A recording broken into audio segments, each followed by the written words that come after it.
Illini football is well on its way to having a historic recruiting class. And over the weekend, the Illini nabbed the guy who I very well think could be the best player in the class.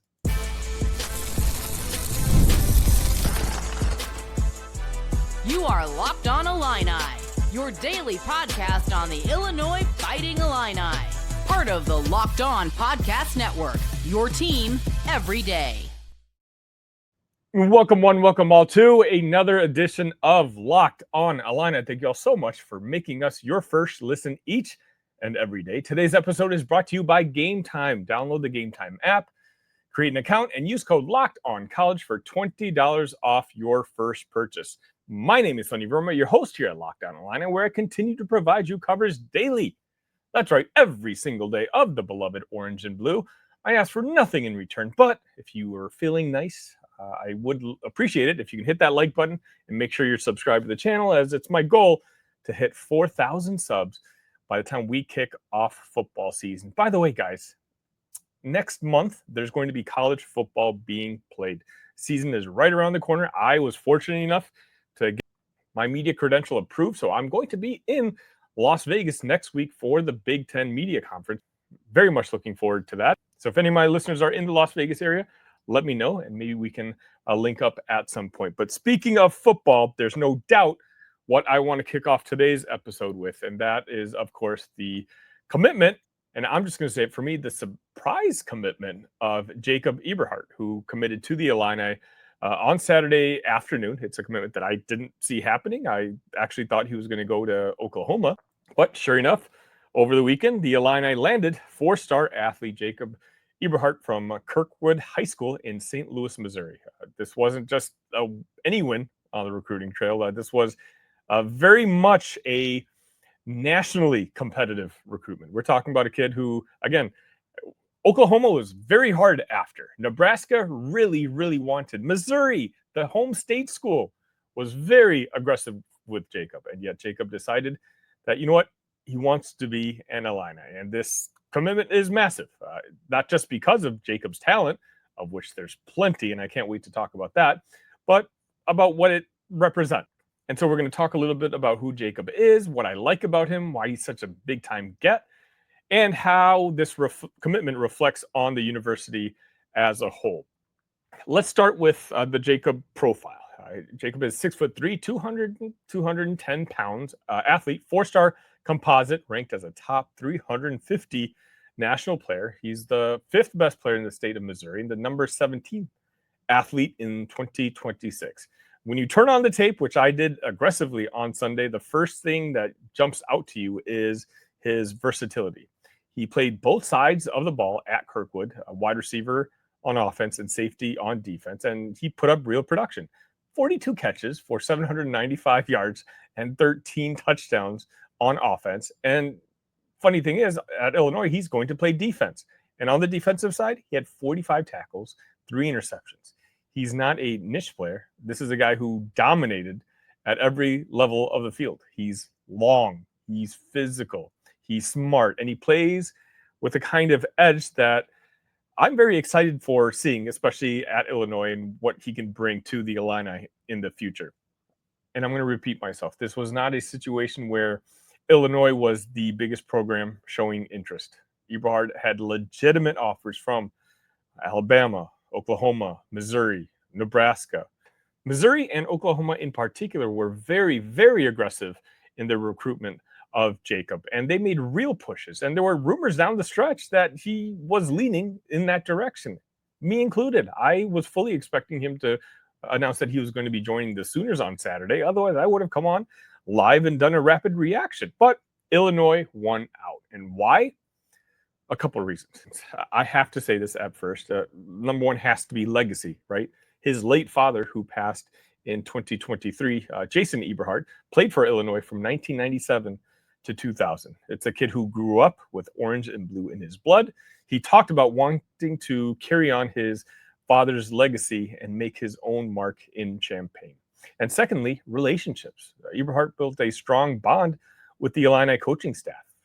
It's something which has become a common occurrence when it comes to Illinois recruits and the guys they they bring on campus. I was listening to Jeremy Warner on the Illini Inquirer on Sunday, and he mentioned that 33 players Illinois brought in for official visits. Illinois got recruitments or commitments from 23 of them, a staggering stat. And the guys that they lost out to, the 10 they lost out to, were going to schools like Alabama. So just, again, a super impressive run by Brett Bielema right now. And when Jacob announced for the Illini, it wasn't just a big-time prospect choosing our school. It was a personal and emotional moment that, as an Illini fan, connected both the past and the present. So what kind of player is Eberhart? As I mentioned, dug deep into his tape on Sunday. He's prototypical size for a modern safety or a hybrid type of defender. 6'3", over 200 pounds. He is built for the way football is being played today. He can match up against wide receivers. He can match up against tight ends. He can match up against running backs. He's big enough to handle the physicality in the box, but athletic enough to cover the ground in an open field. His 100-meter dash time is also really solid for his size, 11.26 seconds. Not blazing, but respectable, especially for a guy who's still developing his top-end speed. And his combine numbers, 4.66 shuttle, 104-inch broad jump. Again, good baseline measurable. But where he really shines on tape, he's fluid, long striding, and he changes direction really well. He's got great instincts on zone coverage, and he's very aggressive in man. And you can see the offensive experience translate. He tracks the ball in the air like a wide receiver would track the ball. He's very good at timing his jumps. He knows how to get to the high point, and that's something that makes him dangerous in the secondary. He plays the ball and not the man. And on the field, on defense, he's a true ball hawk with a nose for the football. He reads quarterbacks, he jumps routes, and he's not afraid or going to shy away from any sort of contact.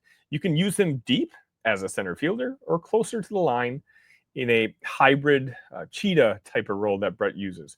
That versatility is going to be key in Aaron Henry's system. Offensively, he's a natural pass catcher, physical at the point of attack, creates separation, and once he's got his eyes on the ball, he's a threat to take it to the house.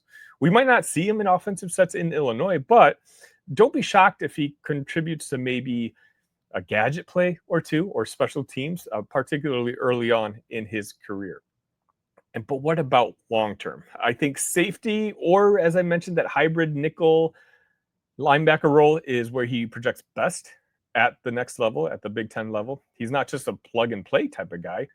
I think you're going to have to develop him a little bit physically and maybe technically. But the ceiling here, as I opened the show with, of all the tape I've watched from this recruiting class, which we've already discussed, is one of the more epic recruiting classes that Illinois has had in decades.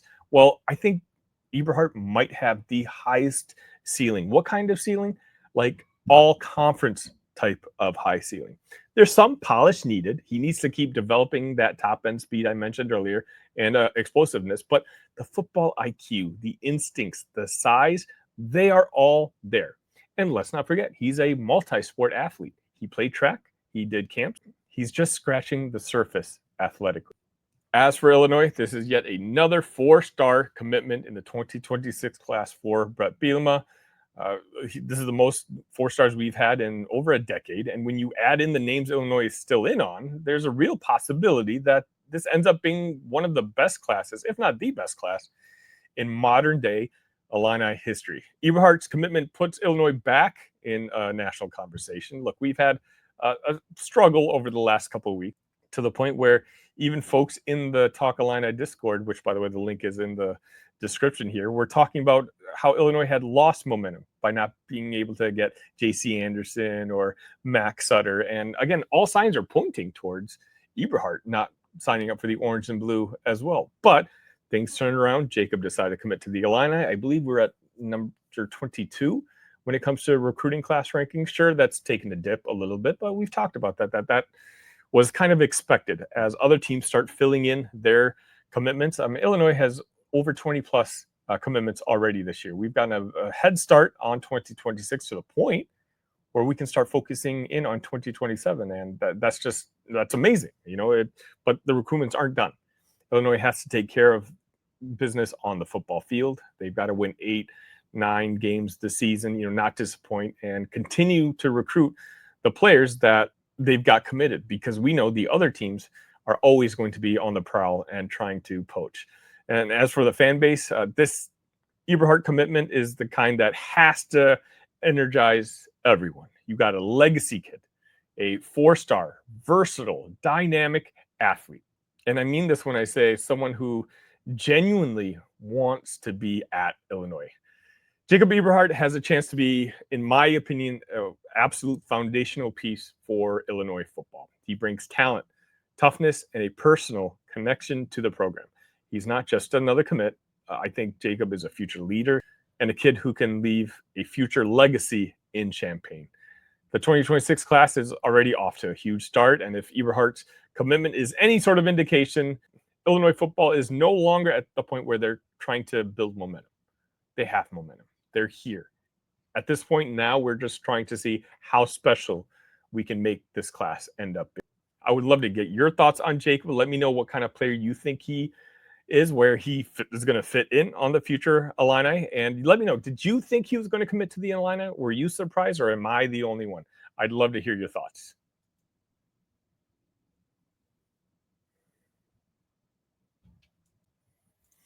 We've all been there, logging on early and waiting forever for concert tickets to go on sale, only to lose your spot for a show you've been dying to see. Live music should be about making memories, not dealing with the stress of ticket shopping. That's where Game Time comes in. Game Time makes getting concert tickets faster and easier than ever. Prices actually drop as it gets closer to showtime, and you can save up to 60% off with their killer last-minute deals. For me, what I love about Game Time is the price you see is the price that you're going to pay. That's right, there are no hidden fees.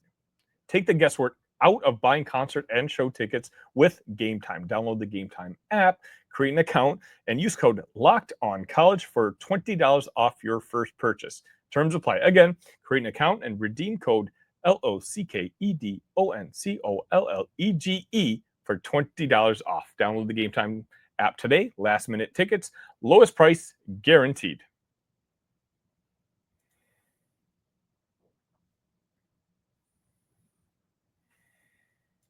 And welcome back to Locked On Illini. Again, if you haven't already, make sure you hit the like button on this video. The next segment, we're going to discuss what was a kind of out of nowhere hire. Illini basketball hired Kevin Kruger. Yes, that Krueger.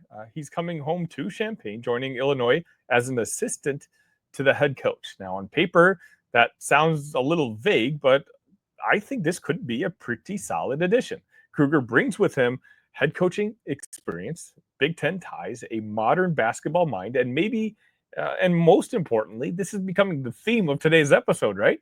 Is a deep personal connection to the Illinois program and the Champaign community. So let's unpack all of it. Kevin Kruger may have made his name as a head coach at UNLV, but Illini fans who've been around since the 90s know the family name very well. Kevin's dad, Lon Kruger, was the head coach at Illinois from 1996 to 2000. He brought the Illini to 3 NCAA tournaments and won a Big Ten regular season title in 1998. And during that stretch, young Kevin Kruger wasn't just a coach's kid. He lived in Champaign. He attended Centennial High School and was immersed in Illini basketball from the inside. So it's not just a new job. This is kind of a homecoming, a return to a place that helped shape his own personal basketball journey. And as Kevin said himself in the press release, I'm incredibly grateful for the opportunity to join the Fighting Illini staff and come back to a place that is so special to me and my family. You can feel how much this means to him, and that personal investment matters when you're trying to continue to elevate your program. Let's talk credentials real quick. Kevin Kruger is not just some ex-player looking to break into coaching. He's already done that work. After playing at Arizona State and later transferring to UNLV, where he helped lead the team to a Sweet 16, Kruger spent time playing professionally in Europe, Mexico, and the NBA D-League. He even dropped 31 points in the Belgian Cup final. The guy can hoop. But where he's really made his mark is as a coach. He worked as an assistant at Oklahoma under his father, Lon, and had a stop at Northern Arizona, then returned to UNLV in 2019. And in 2021, he became the head coach at UNLV. Over 4 seasons, Krueger led the Running Rebels to a 75-54 record, including a 21-win season and a run to the NIT quarterfinals in 2024. That might not sound huge to fans used to Big Ten prestige, but keep in mind, UNLV hasn't had any postseason wins in 16 years. Krueger brought them back to relevance, and Brad Underwood noticed. Here's what Coach Underwood said about the hire. When the opportunity arose to add a basketball mind and a person the caliber of Kevin Kruger to our staff, it was a no-brainer. Kevin is a proven winner. His experience level, not only as a player and assistant coach, but as a head coach, will be invaluable to our team. That's real praise coming from a guy who's known to be a bit particular about his staff. This isn't just a resume hire. It's someone Underwood looks to trust to be in the room for real decision making. And what does Krueger bring tactically and philosophically? He's a modern coach. At UNLV, his teams played fast. They shot threes. They defended with energy and intensity. He wasn't afraid to shift styles based on personnel, and that adaptability is huge in today's transfer portal era, where your roster can change dramatically from year to year. He's also known for player development. Multiple UNLV players under Krueger blossomed into all Mountain West selections, many of them transfers or under-recruited high schoolers. He's someone who can take a raw athlete and help them turn the corner. And as a former point guard himself, Krueger brings a great perspective on guard play, something Illinois will lean on heavily this year as they try to integrate new pieces.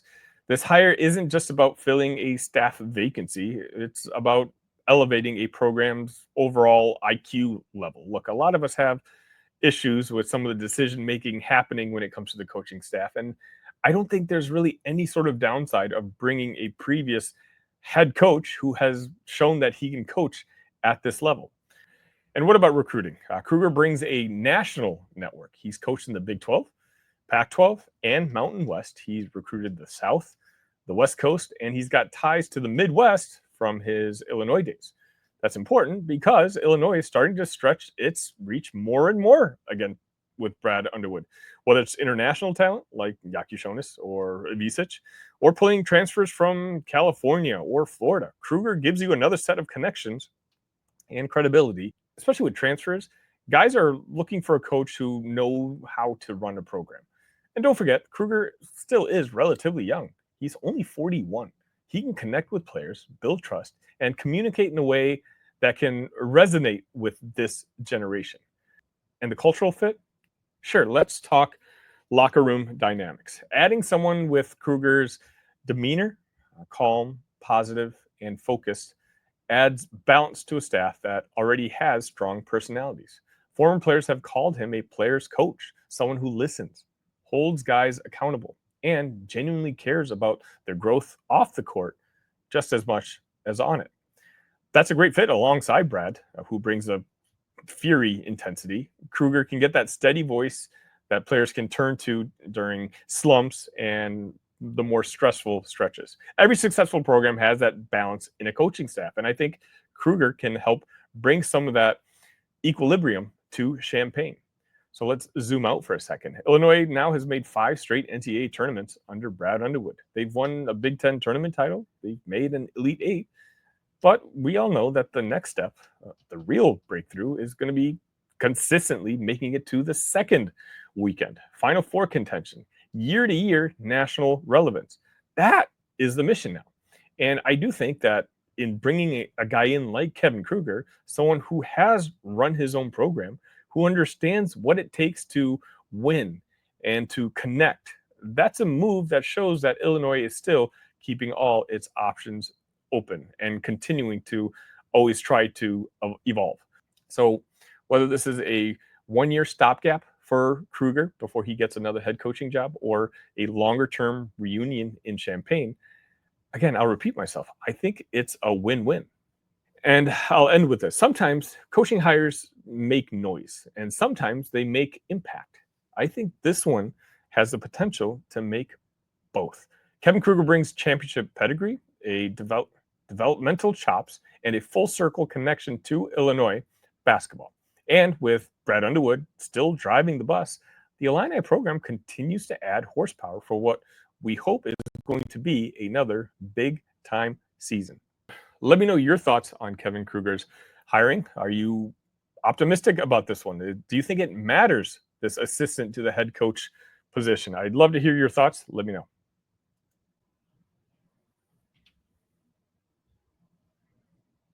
And welcome back. Friendly reminder, if you aren't already, join the Discord. The link should be in the description. It's Illini fans, over 300 of us spread across the country, talking Illini sports all day, every day.